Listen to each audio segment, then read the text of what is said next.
할렐루야. 우리 귀한 찬양 받으신 주님께 영광의 박수. 주님 감사합니다.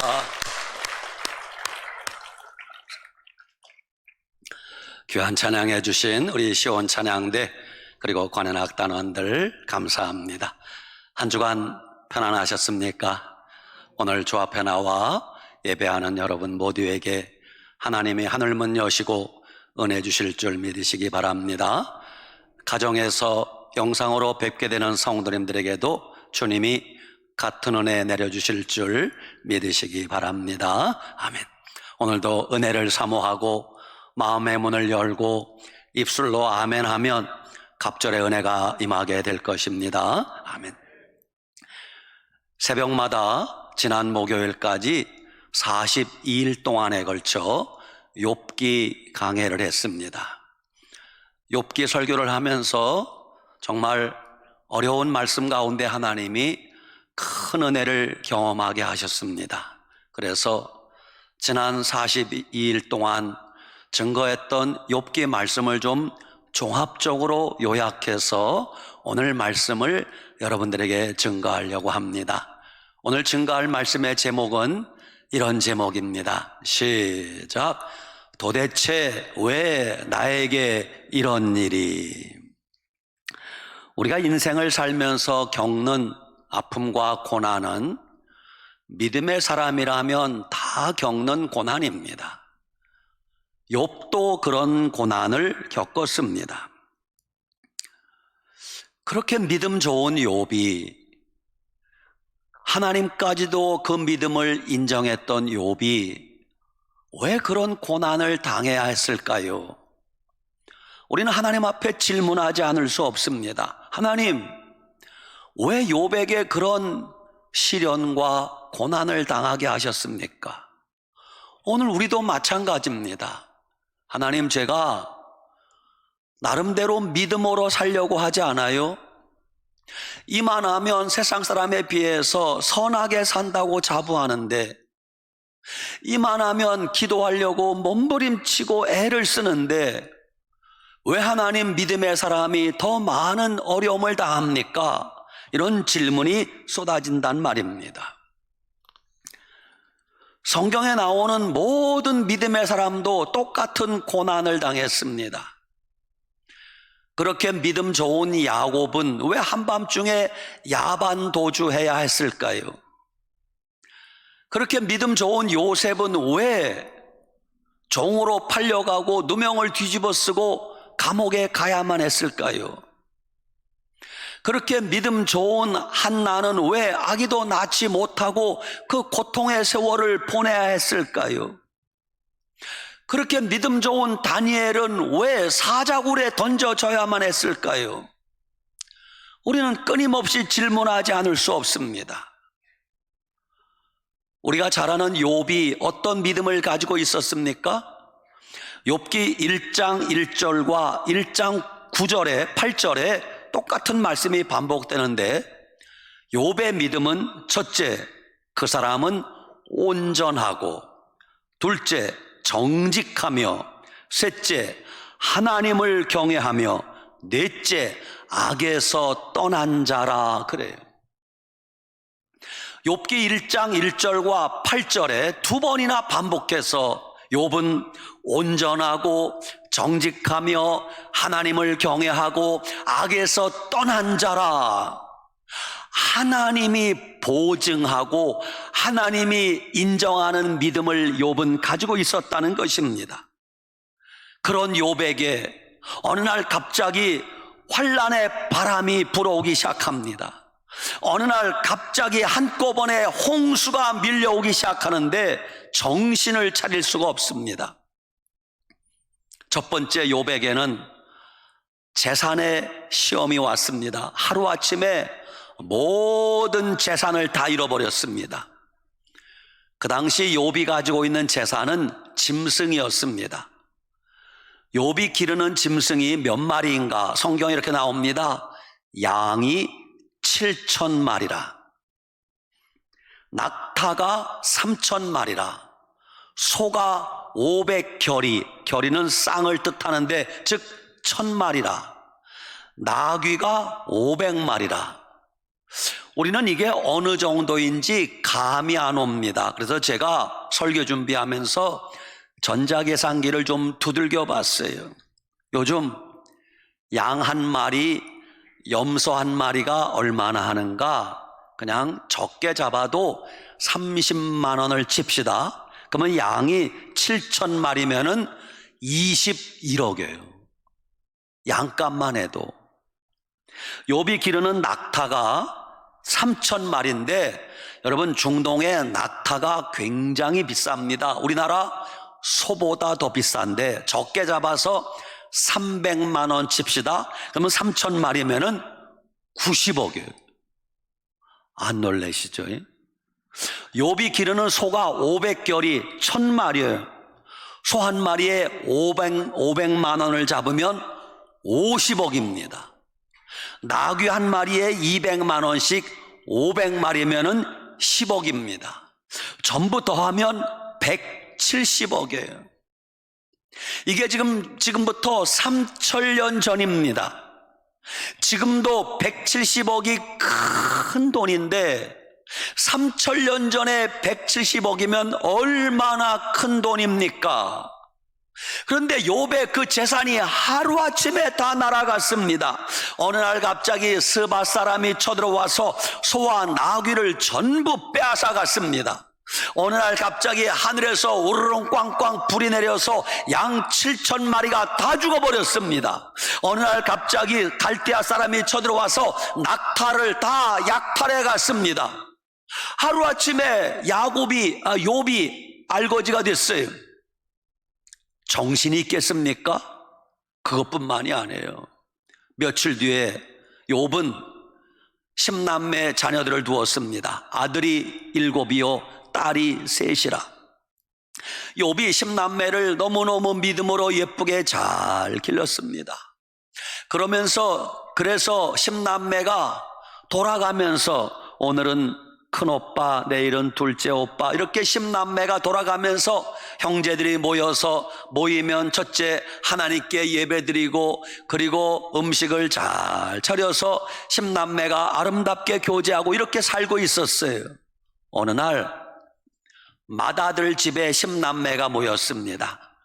모여서 첫째 하나님 앞에 번제 예배를 드리고 맛있는 음식을 만들어 먹는데, 갑자기 성경에 보니까 큰 바람이 불어왔다. 회오리 바람인지 사이클론인지 뭔지 모르는데 큰 바람이 불어와서 지붕이 털썩 주저앉아서 10남매가 한자리에서 압사당해 죽은 거예요. 여러분, 이런 끔찍한 일을 욥이 당했습니다. 부모 앞에서 자식이 하나 둘만 죽어도 정신이 없는데 10남매가 같은 날 같은 시간에 다 압사당해 죽은 거예요. 기가 막히지 않습니까? 욥의 시련은 거기서 끝나지 않았습니다. 어느 날 갑자기 욥이 막 긁어대기 시작합니다. 이게 왜 그러지? 정수리 머리끝에서부터 발바닥까지 온몸에 종기가 나서 철철 피가 흐르고 고름이 나기 시작해요. 가려워서 견딜 수 없습니다. 욥이 잿더미 위에 앉아서 질그릇 조각으로 막 벅벅 긁어대는 거예요. 너무 가려우니까. 눈뜨고 볼 수 없는 상황이 벌어진 것입니다. 마지막 재산은 건강인데 건강도 잃어버린 거예요. 이 상황 되니까 네 번째, 욥의 아내가 반실성하지 않겠어요? 재산 다 잃어버렸어요. 10남매 자녀들 다 죽었습니다. 남편은 저러고 앉았습니다. 아내가 남편에게 화를 내면서, 여보, 그래도 당신이 하나님 앞에 믿음을 지키겠소? 하나님을 저주하고 죽으시오. 이렇게 아내가 남편을 저주하는 거예요. 거기서 욥의 고난은 끝나지 않았어요. 욥에게 친구들이 찾아왔어요. 명목은 병문안 한다고 찾아왔어요. 엘리바스와 빌닷과 소발 그리고 엘리우라는 넷이 찾아왔는데, 병문안을 왔으면 병문안을 해야 되잖아요. 와보니 욥이 처한 현실이 끔찍합니다. 목불인견이라 눈뜨고 볼 수 없어요. 친구들이 일주일 동안 욥의 곁에서 아무 말도 안 하고 지켜만 보는 거예요. 왜? 너무 끔찍하니까. 일주일 뒤에 친구들이 입을 여는데 위로해 주러 온 사람이, 병문안 온 사람이 그때부터 욥에게 쓴소리하기 시작합니다. 내가 필시 무슨 죄가 있기 때문에 이런 일을 당한 거다. 내가 틀림없이 하나님 앞에 잘못한 일이 있기 때문에 이런 일 당한 것이 아니냐. 내가 하나님 앞에 회개하지 못한 일이 없는지 생각해보라. 아니, 친구들이 돌아가면서 욥에게 쓴소리를 하는데 욥이 정신이 하나도 없는 거예요. 그것뿐만이 아닙니다. 욥의 집에는 욥이 거느리는 많은 남녀 종들이 있었어요. 왜? 그 많은 짐승을 키워야 되니까 종들이 얼마나 많았겠어요. 그런데 욥이 이런 지경에 처하고 보니까 종들조차도 주인인 욥의 말을 듣지 않는 거예요. 성경에 이렇게 나와요. 욥기 19장 15절 16절에 주인인 욥이 종들을 불러도 종들이 대답도 안 해. 무시해버리는 거예요. 이보다 더 가슴 아픈 일이 어디 있어요? 마지막에는 욥의 형제들, 친척들, 어린아이들, 친구들까지 전부 욥을 조롱하고 비난하기 시작했습니다. 여러분, 사람이 살면서 한 가지, 두 가지 어려운 일만 닥쳐도 정신을 잃어버리는데 욥은 지금 적어도 7가지 이상의 시련이 한꺼번에 밀려왔습니다. 욥이 살 소망이 있었겠습니까? 이 정도 되면 살아있다는 게 기적입니다. 이 정도 되면 아무 의욕이 없었을 것입니다. 욥이 그랬습니다. 우리는 하나님께 질문하지 않을 수 없습니다. 하나님도 욥의 믿음을 인정했는데 왜 그런 욥이 이런 고난을 당해야 합니까? 지금도 마찬가지예요. 예수님 잘 믿는 사람이, 믿음의 사람이, 선한 사람이 고난을 당할 때 우리는 할 말이 없어요. 할 말이 없어요. 여러분, 예수님 믿으며 인생을 살아갈 때 인생의 문제는 수학 문제 풀리듯이 정답이 있지 않아요. 그저 무 자르듯이 딱딱 해답이 나오지 않는단 말입니다. 인생을 살아가면서 겪는 많은 문제 가운데는 복잡한 다양한 일들이 있어요. 그래서 우리는 그때마다 잘 모르니까 하나님의 뜻입니다 라고 밖에는 대답할 말이 없어요. 우리는 하나님이 아닙니다. 하나님이 하시는 일을 인간의 말로는 다 설명할 수 없다는 걸 아셔야 돼요. 오래전입니다. 독일에 벤자민 슈몰크 목사님이라는 분이 계셨습니다. 유럽은 1618년부터 1648년까지 30년 동안 역사의 길이 남는 30년 전쟁을 합니다. 그 주된 내용은 신구교 간의 싸움이요, 개신교와 천주교의 싸움이요, 그 전쟁이 30년 동안 무섭게 벌어졌습니다. 그 전쟁이 벌어지기 전에 독일 인구가 1600만 명이었다고 합니다. 30년 전쟁을 겪으면서 1000만 명이 죽었습니다. 독일 남은 사람이 600만 명이었어요. 30년 전쟁이 1648년에 끝났습니다. 얼마 지나지 않아 유럽을 휩쓴 전염병이 하나 생겼습니다. 페스트, 흑사병이 유럽을 휩쓸기 시작한 것이에요. 그때 벤자민 슈몰크 목사님이 목회를 하고 계셨는데 나이 젊은 목사님이셨어요. 성도들마다 전부 전쟁의 아픔, 전염병의 아픔을 다 겪고 있어요. 하루 24시간이 모자라도록 슈몰크 목사님과 사모님이 교인들 가정을 찾아다니며 신방하고 위로하고 기도해주며 그렇게 목회하고 있었어요. 그때 교통수단이 변변한 게 있었겠습니까? 하루는 조금 먼 지역까지 신방하고 다니다가 조금 늦었어요. 날이 어두워서 집에 돌아오게 되었습니다. 슈몰크 목사님과 사모님이 서둘러서 집으로 가는데 저만치 분명히 저기쯤 집인데 거기서 저녁 무렵에 새카만 연기가 올라가는 거예요. 목사님과 사모님이 깜짝 놀랐습니다. 저기 사택이 있는 곳인데 왜 저기서 불이 나지? 여보, 뛰자. 두 내외가 막 뛰기 시작했습니다. 에이, 설마 아닐 거야. 우리 집은 아니겠지. 그런데 이게 웬일입니까? 가까이 다가와 보니 사택에 불이 나서 다 탄 거예요. 아들이 둘이 있는데 애들은 이름을 불러봐도 애들이 대답이 없어요. 설마 어디 피했겠지, 숨었겠지. 아무리 아이들 이름을 불러도 아이들이 나오지 않는 거예요. 나중에 어린 두 아들 시커멓게 탄 아이들 시체가 그 무너진 화재더미 속에서 발견이 된 거예요. 슈몰크 목사님의 사모님이 거기서 정신을 잃고 기절을 합니다. 하나님이 원망스러웠습니다. 하나님, 저희가 지금 교인들 가정 신방하고 왔는데 왜 이런 일이 벌어졌습니까? 얼마나 하나님이 원망스러웠겠습니까? 목사님도 제정신이 아니었습니다. 울고 불고 난리도 아니었습니다. 얼마 후에 갑자기 벤자민 슈몰크 목사님 마음속에 하나님의 음성이 들립니다. 예수님께서 십자가 지시기 전 겟세마네 동산에 올라가 기도할 때 예수님이 땀방울이 핏방울 되도록 기도하면서 이렇게 기도합니다.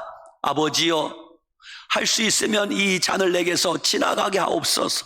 그러나 나의 원대로 마옵시고 아버지의 원대로 되어지길 원합니다.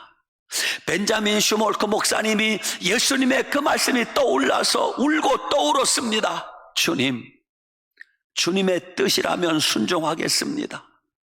내 아들을 먼저 데려가는 것이 하나님의 뜻이라면 순종하겠습니다. 아버지 뜻대로 되어지길 원합니다. 그러면서 주님이 막 영감을 주시는데 주님이 주시는 영감을 막 기록해서 지은 찬송가 549장에 내 주여 뜻대로 행하시옵소서. 여러분과 제가 두 아들을 먼저 잃었다 생각하고 벤자민 슈몰크 목사님의 그 심정으로 저 찬양을 한번 같이 불러보겠습니다. 시작. 내 주여 뜻대로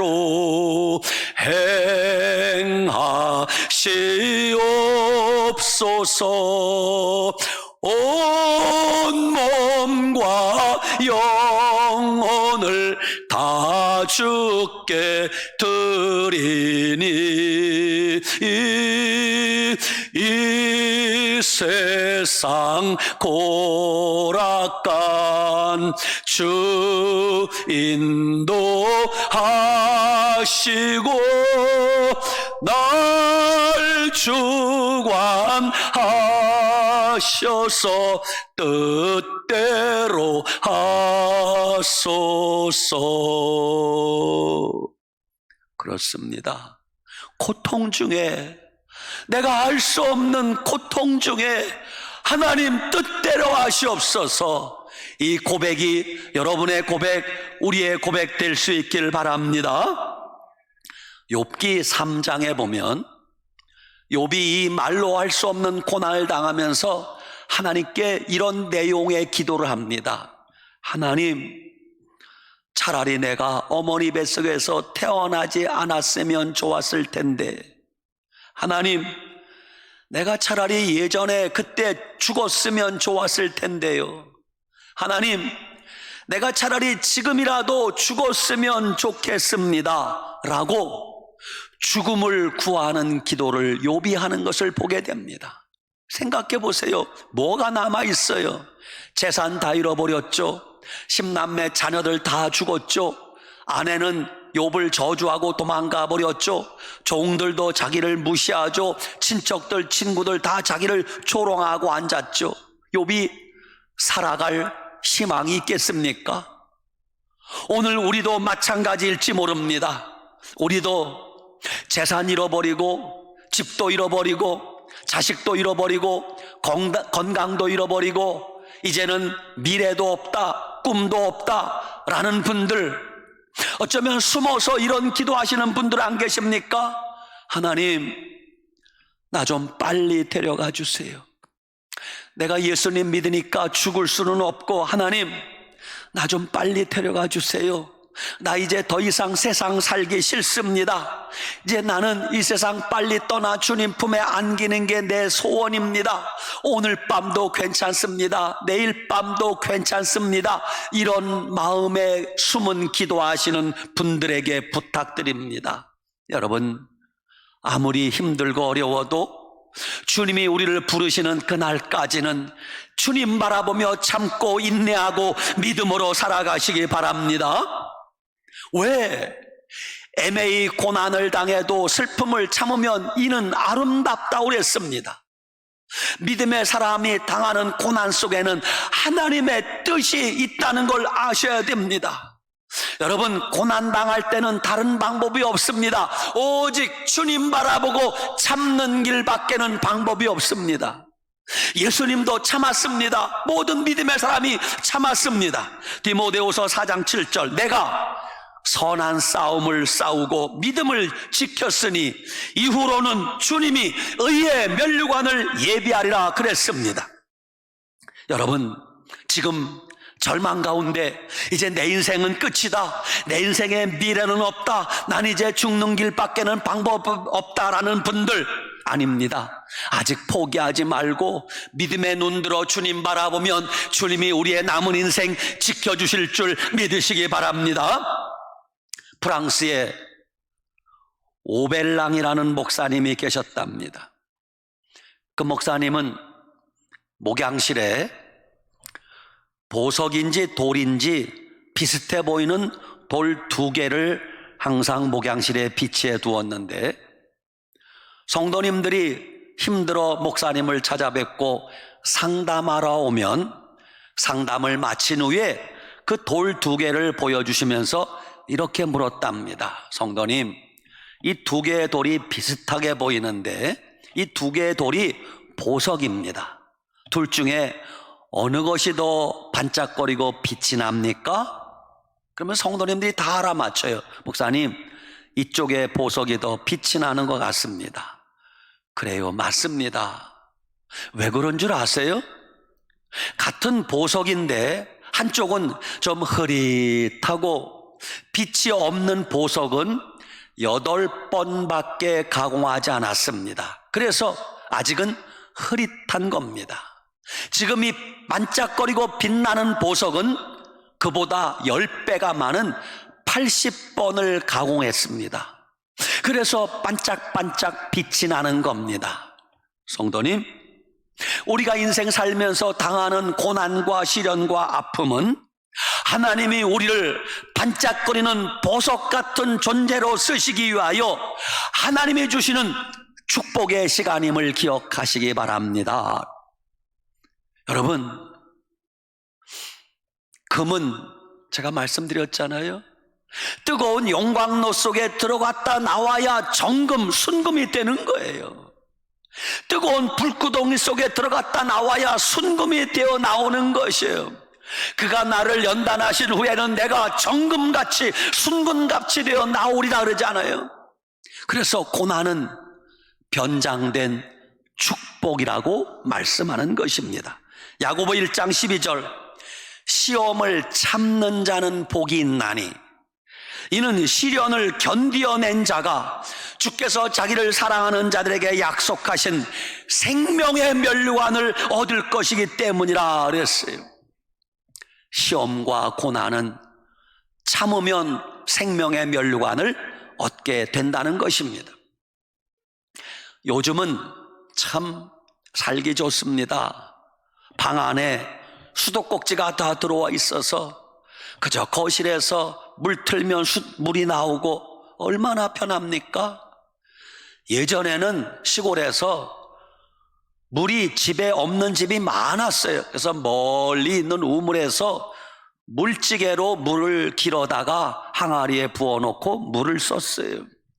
여러분, 시골에서 물찌개 저 보았습니까? 저는 물찌개 저 보았습니다. 물찌개를 안 져본 사람은 절대 질 수 없습니다. 왜? 뒤뚱거려서 물 다 쏟아버립니다.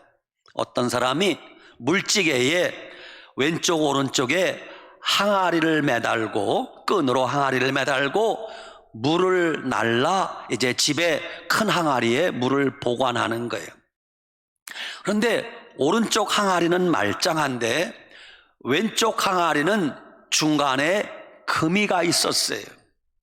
그래서 물을 담아서 길어오면은 왼쪽 항아리 물은 항상 집에 도착하면 절반 물이 다 새 나가서 없는 거예요.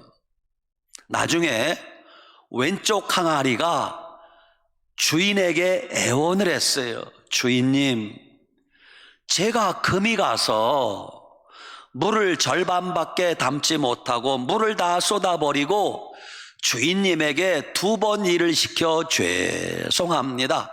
주인님, 저를 버리시고 금가지 않은 새 항아리를 사용하시면 어떻겠습니까? 그러자 주인이 이렇게 대답을 하는 거예요. 나도 내가 금이 간 거 알고 있다. 그러나 내가 금간 너를 바꾸지 않는 이유는, 자, 너와 내가 물을 길어온 길을 한번 보려무나. 물이 새지 않은 오른쪽 항아리가 지나간 그 길 쪽에는 물이 한 방울도 떨어지지 않았기 때문에 그쪽 길에는 풀도 나지 않고 꽃 한 송이 피지 않았다는 거예요. 그런데 항아리에 금이 가서 물이 줄줄줄 샌 왼쪽 길은 보니까 풀이 파랗게 자라고 아름다운 꽃들이 자라고 있는 거예요. 내가 금이 간 걸 알고 있지만 내가 너를 그냥 쓰는 이유는 너로 말미암아 이 아름다운 꽃들이, 이 아름다운 풀들이 자라는 것을 나는 즐기기 때문이다 라고 주인이 말을 하더라는 거예요. 여러분, 우리가 하나님 앞에 너무 완벽한 사람 되려고 할 필요 없어요. 여러분, 우리가 완벽하지 않아도 부끄러운 것이 아니란 사실을 알아야 됩니다. 여러분, 내 인생이 조금 구멍이 나면 어떻습니까?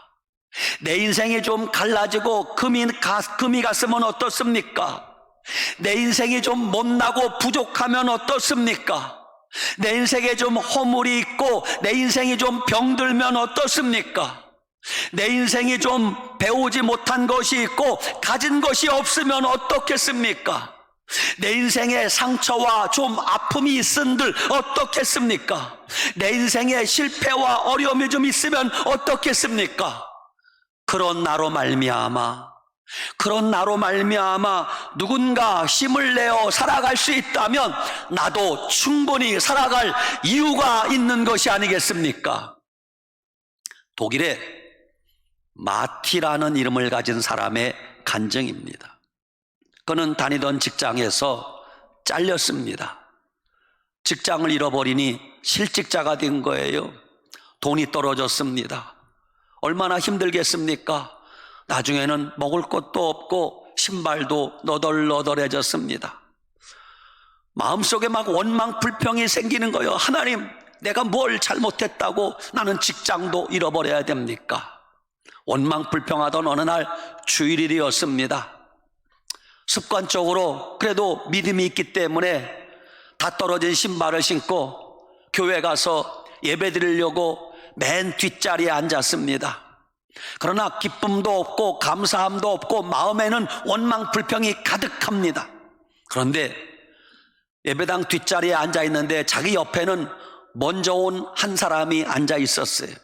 보니 그는 장애인이었어요. 목발 2개를 교회 의자에 올려놓고 예배를 드리는데 그 사람은 2다리가 없는 장애인이었어요. 그 장애인은 2다리가 없음에도 불구하고 얼마나 찬양을 뜨겁게 하는지 박수를 치면서 찬양을 하는 거예요. 기도 시간에 2다리가 없는 그 사람이 기도하는 소리를 들었는데 하나님 감사합니다, 감사합니다, 감사합니다. 깜짝 놀랐어요. 마티라는 사람은 자기는 지금 돈이 좀 없고 자기는 지금 신발이 좀 떨어졌을 뿐인데도 불구하고 자기는 마음에 원망 불평이 가득한데, 이 사람은 두 다리가 없는데도 불구하고 기쁨으로 찬송하고 감사하다고 기도하는 것을 보면서 마티라는 사람이 큰 충격을 받았어요. 아하, 내가 잘못 생각했구나. 이 사람은 두 다리가 없어도 이렇게 기뻐하고 감사하고 찬양하는데 나도 기뻐하며 감사하며 찬양해야 되겠구나. 할렐루야. 탈무드에 이런 얘기가 나온다고 합니다.